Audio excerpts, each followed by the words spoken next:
Il semble donc que l'observation du sabbat s'avère parfois coûteuse, difficile, voire dangereuse. Et malgré tout, vous serez surpris du nombre de chrétiens qui observent le sabbat du 7e jour à notre époque.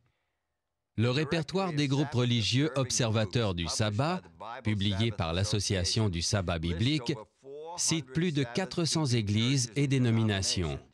L'une d'elles, l'Église de Dieu du 7e jour au Colorado, rassemble près de 200 000 membres à travers le monde. En tant qu'Église, le sabbat est important pour nous à cause de notre strict attachement aux enseignements de la Bible. Nous croyons que le sabbat fait partie intégrante de l'enseignement biblique et il nous serait impossible de prétendre prêcher toute la volonté de Dieu et vivre de toute parole qui sort de la bouche de Dieu si nous persistions à ignorer son saint sabbat.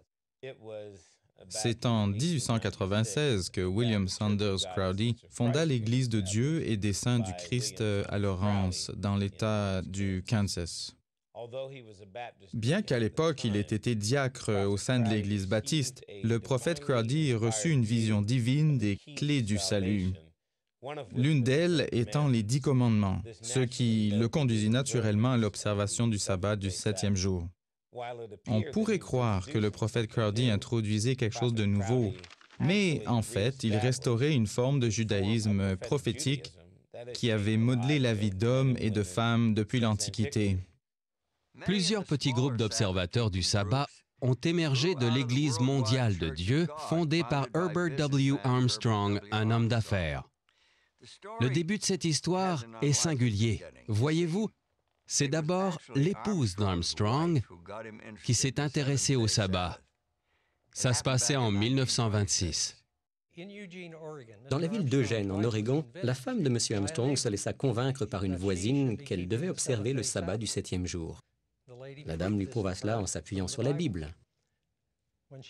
Lorsqu'elle en parla à Herbert, son mari, il fut irrité, très irrité, au point que dans sa colère, il dit qu'il divorcerait si elle persistait dans son fanatisme, comme il l'appelait.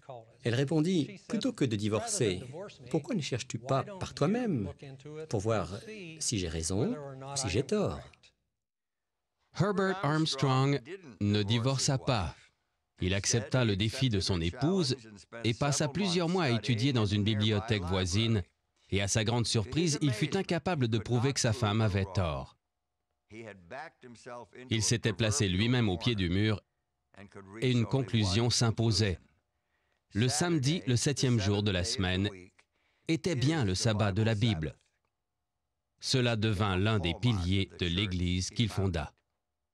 Herbert W. Armstrong mourut en 1986.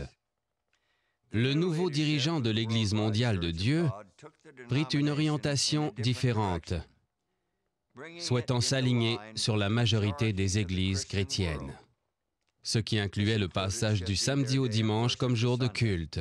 Ces changements coûtèrent à l'Église la perte de la moitié de ses membres. La situation est tout autre pour l'Église adventiste du 7e jour, qui est aujourd'hui le principal défenseur du sabbat du 7e jour. Cette Église compte près de 15 millions de membres dans quelques 200 pays, et sa croissance est rapide. Bien que leur théologie soit fermement enracinée dans la tradition protestante, les adventistes du 7e jour ont fait l'objet de vives critiques à cause de leur engagement absolu envers le sabbat biblique. Un engagement que certains opposants considèrent comme un démenti de la liberté du chrétien en Jésus.